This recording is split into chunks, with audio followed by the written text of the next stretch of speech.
આ દુનિયા શું કહેશે એના વિચારો સાહેબ, કારણ કે દુનિયા ખૂબ જ વિચિત્ર છે, જે નિષ્ફળ વ્યક્તિઓની મજાક ઉડાડે છે, જ્યારે સફળ વ્યક્તિઓથી બળતરા કરે છે. જય શ્રી કૃષ્ણ મિત્રો. તો વાત કરી રહ્યા છે ડાયમંડ માર્કેટના ભવિષ્ય વિશે.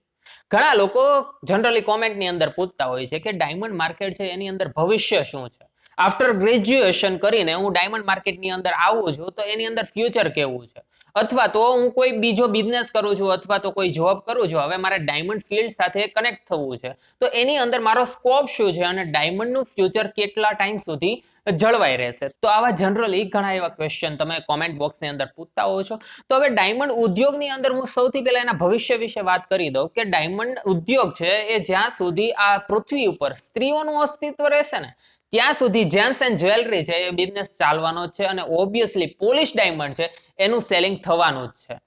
ઘણા લોકો જનરલી એવું કહેતા હોય છે કે 2008ની જે મંદીનો સમય આવ્યો હતો ને ડાયમંડ ઉદ્યોગની અંદર, ત્યારે એવું કહેતા કે આ ડાયમંડ છે જે હીરા છે એ પથ્થર થઈ જવાના હતા.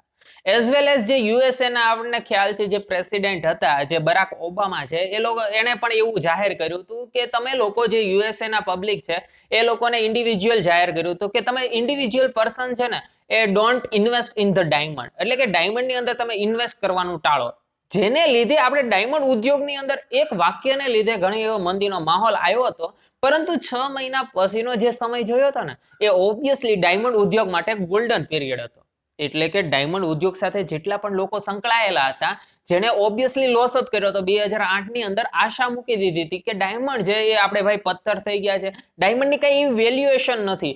40% સુધીનું ડાયમંડની અંદર ગાબડું પડ્યું હતું. એટલે કે રફ ડાયમંડ પરચેસ કર્યું હોય ત્યારે પોલિશ કરે ને તો એક કઈ બાજુથી એના મૂળગા તો ભાઈ સાઈડમાં મૂકી દો, પરંતુ એના અડધા રૂપિયા પણ નહોતા થતા. એવી કન્ડિશન 2008ની અંદર સર્જાણી હતી. અને ત્યાર પછીનો જે આપણે ગોલ્ડન પીરિયડ જોયો કે લોકો બધા બહુ જ સારું એવું પ્રોફિટ માર્જિન લઈને ડાયમંડ માર્કેટની અંદર અત્યારે રન કન્ડિશનમાં ચાલી રહ્યા છે. તો આવી જ રીતે 2020ની સિચ્યુએશન જોઈએ જેની અંદર COVID-19 એટલે કે કોરોના વાયરસ ડિઝીઝ 2019નો જે ઇશ્યુ છે, જે ડિઝીઝ છે એ ચારે તરફ ભાઈ ફેલાયેલો છે. એવી જ રીતે ડાયમંડ ઉદ્યોગની અંદર ભાઈ કોરોના વાયરસની ઘણી એવી ઇમ્પેક્ટ પડી છે જેને લીધે આપણે એવું કહી શકીએ કે ડાયમંડ ઉદ્યોગ છે એ અત્યારે ભાઈ વેલ સેટ કન્ડિશનમાં નથી ચાલી રહ્યો, કે જે ભાઈ ડાયમંડ ઉદ્યોગની જે ગાડી છે એ પાટા ઉપર નથી ચાલી રહી. તો આવી સિચ્યુએશન ભાઈ હરેક ધંધામાં આવતી હોય છે. કોઈ પણ બિઝનેસ હોય એની અંદર સળંગ તો ભાઈ એક ધારું તો નથી જ ચાલવાનું. ઓબ્વિયસલી એની અંદર તેજી મંદી અથવા તો ઉચ્ચ નીચ તો આવતી જ હોય છે. તો કોઈ પણ બિઝનેસ છે ને એ સળંગ એક સરખો નથી ચાલવાનો. એટલા માટે તમે લોકો જ્યારે પણ ડાયમંડ ઉદ્યોગ સાથે સંકળાવાનું નક્કી કરો ત્યારે ઓબ્વિયસલી માનો કે મંદીનો સમય હોય છે ત્યારે ઓબ્વિયસલી તમને એવું થિંકિંગ આવે છે કે ડાયમંડ ઉદ્યોગની અંદર ચાલ્યા જઈએ. પણ ડાયમંડ ઉદ્યોગની અંદર જ્યારે ભાઈ મંદીનો સમય આવે છે ત્યારે ઓબ્વિયસલી કોઈ નથી કમાઈ શકતું. ઇવન જે 10 થી 20% આપણે પર્સન છે એને સાઈડમાં મૂકીને આપણે લોકલ માર્કેટની વાત કરીએ તો લોકલ માર્કેટની અંદર પણ લોકો બહુ જ કન્ફ્યુઝ થઈ જતા હોય છે કે ભાઈ આની અંદર ભાઈ એક સરખો ધંધો નથી ચાલતો. કોઈ પણ ડાયમંડ એ લોકો લે છે તો ભાઈ ઘણો સમય પડ્યા રહે છે, એનું સેલિંગ નથી થતું, અથવા તો સેલિંગ થાય છે તો એ રિઝનેબલ પ્રાઇસમાં અથવા તો ભાઈ મૂળગા પણ નથી થતા. આવી સિચ્યુએશન ઘણીવાર ક્રિએટ થતી હોય છે. પરંતુ જે લોકો નવા ઉદ્યોગમાં આવે છે એ રનિંગ કન્ડિશનની અંદર માનો કે ધંધો કરે છે, કેપેસિટી પ્રમાણે પોતાનું બિઝનેસ સ્ટાર્ટઅપ કરે છે, તો ઓબ્વિયસલી અત્યારે પણ ડાયમંડની અંદર ફ્યુચર તો છે. અને ઘણા લોકોનું એવું પણ કહેવું છે કે ડાયમંડ ઉદ્યોગ છે એ ભાઈ હવે કઈ એનું ભવિષ્ય નથી રહ્યું, ડાયમંડ છે એ પથ્થર થઈ જવાનું છે. અને આવા શબ્દો તો આપણે વર્ષોથી સાંભળતા આવ્યા છીએ, પરંતુ હજી સુધી ડાયમંડ ઉદ્યોગ તો જળવાઈ જ રહ્યો છે. જે લોકો અત્યારે પરચેસિંગ કરે છે ડાયમંડ એ તો કરે જ છે, જે લોકો મેન્યુફેક્ચરિંગ કરે છે એ ઓબ્વિયસલી મેન્યુફેક્ચરિંગ પણ કરે છે, જે લોકોનો રિસેલનો આખો ધંધો છે એ લોકો રિસેલિંગ પણ કરે જ છે. એટલા માટે આપણે કહી શકીએ કે ડાયમંડ ઉદ્યોગની અંદર શરૂઆતમાં તમે આવો છો તો ઓબ્વિયસલી સ્ટ્રગલ પીરિયડ રહેવાનો છે.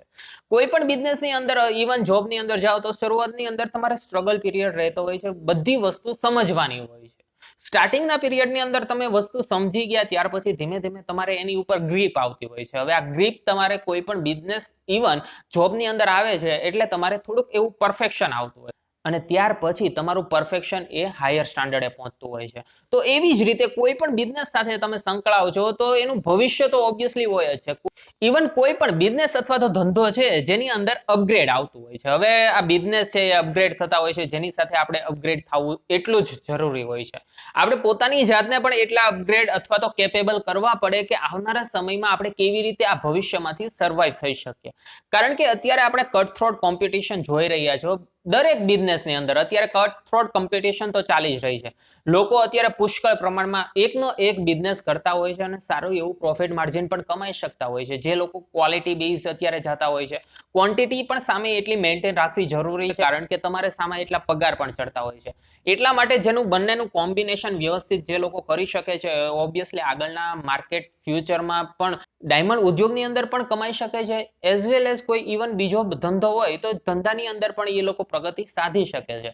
પરંતુ એની સાથે સ્ટીક થવું, એનું નોલેજ લેવું પણ એટલું જ આવશ્યક છે. આઈ થિંક અને અત્યારે ઘણા લોકો કન્ફ્યુઝ પણ થતા હોય છે કે ડાયમંડ ઉદ્યોગ સાથે સંકળાવવું કે નહીં. After graduation can I able to grow my business in diamond field or not? તો આવા ઘણા એવા ક્વેશ્ચન આપણા માઇન્ડમાં અરાઇઝ થતા હોય છે અને ડાયમંડ ઉદ્યોગની અંદર આવીને ઘણા લોકો પોતાની પ્રગતિ પણ ટૂંક સમયમાં સાધી શકતા હોય છે. જેવી રીતે ડાયમંડ ઉદ્યોગ જે પહેલાના સમયમાં ચાલતો હતો, આપણને ટકાવારીનું નોલેજ છે કે ડાયમંડની અંદર ભાઈ ગમે એવો ડાયમંડ આવતો તો આપણે જ્યારે મેન્યુફેક્ચરિંગ કરતા ત્યારે કેટલા ટકા? 20%, 22%, વધીને 25 કે 28% આપણે વજન લાવતા. અને અત્યારે તમે જુઓ તો 45%, 50% સુધીનું પણ પ્રોડક્શન લોકો અત્યારે કરી રહ્યા છે અને લાવી પણ શકે છે. અને પેલા તો શું હતું, અમુક ડાયમંડ હોય એને કટ આઉટ કરે તો ટોટલી રિજેક્શનમાં નાખી દેતા. અત્યારે રિજેક્શનનો જે રેશિયો છે ને એ ઓછો થઈ ગયો છે. સામે જે લોકો મેન્યુફેક્ચરિંગ કરે છે, ડાયમંડની અંદર જે લોકો ગેલેક્સી કરાવે છે, એની અંદર એક દોરો પણ વેસ્ટેજ નથી જવા દેતા. એટલું લોકો અત્યારે પરફેક્ટ થયા છે.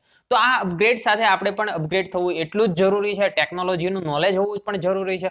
તો ઓબ્વિયસલી તમે ડાયમંડ ફિલ્ડની અંદર સર્વાઈવ કરી શકવાનો છો, એઝ વેલ એઝ સારું એવું પ્રોફિટ માર્જિન પણ તમે ગેઇન કરી શકવાના છો. But it's depend on you કે તમારું જે ટોટલી હાર્ડવર્કિંગ છે એ કેવી ટાઈપની છે. તમારું જે મેનેજમેન્ટ છે એ પણ ઘણી એવી મેટર કરતી હોય છે. ઘણા લોકો ભાઈ હાર્ડવર્કિંગ કરતા હોય છે, પોતાનું બિઝનેસ ગ્રો અપ પણ કરતા હોય છે, સામે એ લોકોનું મેનેજમેન્ટ નથી હોતું ને, એ લોકો પણ આવનારા સમયમાં ભવિષ્યની અંદર ફેંકાઈ જતા હોય છે. એટલા માટે જો એક વસ્તુ જે કેપેસિટી છે એ પ્રમાણે કાર્ય કરવું એટલું આવશ્યક છે. અને આવનારા સમયમાં ઓબ્વિયસલી ડાયમંડ ફિલ્ડ છે એ ઓબ્વિયસલી ગ્રો તો થવાની જ છે. અને તમે દિવસે ને દિવસે જોતા આવો છો કે ડાયમંડ ઇન્ડસ્ટ્રી છે એનું લેવલ છે એ ધીમે ધીમે અપગ્રેડ થતું જાય છે. એની અંદરનું જે માનો કે અત્યારે નવી નવી ટેકનોલોજી આવી છે, તો ટેકનોલોજી સાથે આપણે અપગ્રેડ થવું પણ એટલું જ જરૂરી છે. ફોર એક્ઝામ્પલ, તમે નોકિયાના મોબાઈલની વિશે સાંભળ્યો હશે કે નોકિયાનો જે મોબાઈલ છે, સૌથી પહેલા જે ડબલા છે ને એ સૌથી વધારે સેલિંગ થતા નોકિયાના ડબલા થતા, એટલે કે કીપેડ. અને અત્યારે આપણે જોઈએ છે કે ટચ સ્ક્રીનનો જમાનો છે. હવે ટચ સ્ક્રીનની અંદર એ લોકો જે અપગ્રેડેશન લાવવું જોઈએ એ લાવ્યા નહોતા. અને ત્યાર પછી હવેના અત્યારના માર્કેટે લાવે છે, તો ઓબ્વિયસલી એને આ કન્ડિશનની અંદર સર્વાઈવ થવું ને બહુ જ હાર્ડ છે. પરંતુ લોકો સ્ટ્રગલ કરતા હોય છે, પોતાના નવા નવા આઈડિયા જનરેટ કરીને માર્કેટની અંદર લાવતા હોય છે. અને ઘણા લોકો hard working as well as પોતાના ફોર્ચ્યુન ઉપર પણ લોકો સક્સેસ રેશિયો પ્રાપ્ત કરતા હોય છે.